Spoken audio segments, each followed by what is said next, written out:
नमस्कार दोस्तों, जैसा कि आप सभी जानते हैं कि अभी पितृपक्ष के दिन चल रहे हैं, जिसमें आज हम जानेंगे पितृदोष के लक्षण क्या-क्या हैं और उसके उपाय क्या हैं। माना जाता है कि परलोक सिधारने से पहले अगर किसी की कोई इच्छा अधूरी रह जाए, तो आत्माएं भटकती रहती हैं। ये आत्माएं अपने वंशजों को दुख देकर दबाव बनाती हैं कि उनकी इच्छा पूरी की जाए। इसी को पितृदोष कहते हैं। पितृदोष किसी की कुंडली में साफ देखा जा सकता है।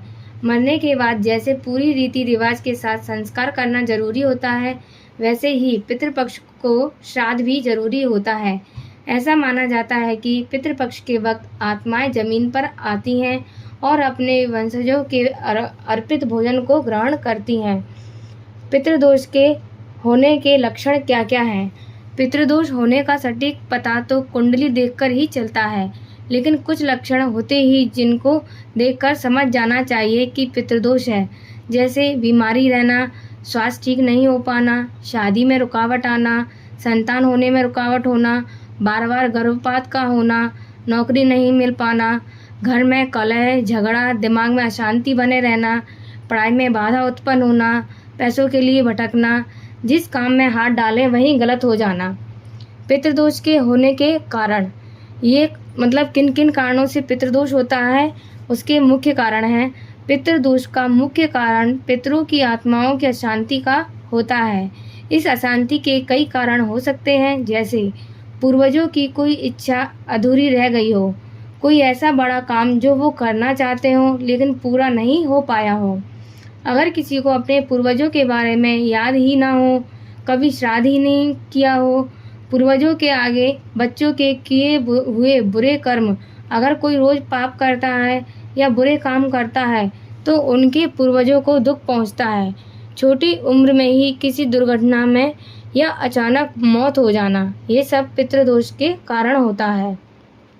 पितृदोष निवारण और उपाय, इसके क्या-क्या उपाय हैं वो हम इस पर चर्चा करेंगे।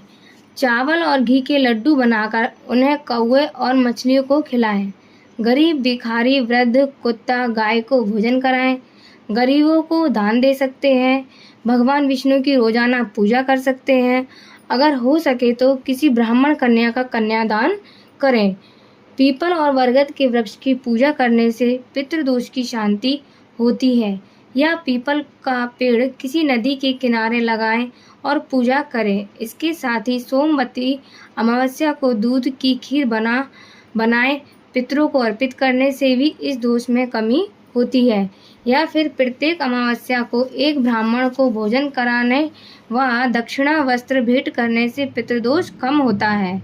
सोमवार के दिन आक के 21 फूलों से भगवान शिव जी की पूजा करने से भी पितृदोष का निवारण हो जाता है।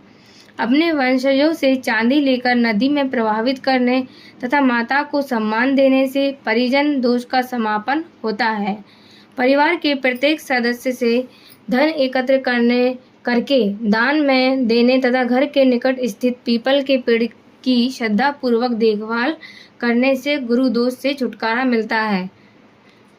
ये आज हमने जाना कि पितृदोष के क्या-क्या कारण हैं, उसके उपाय भी हम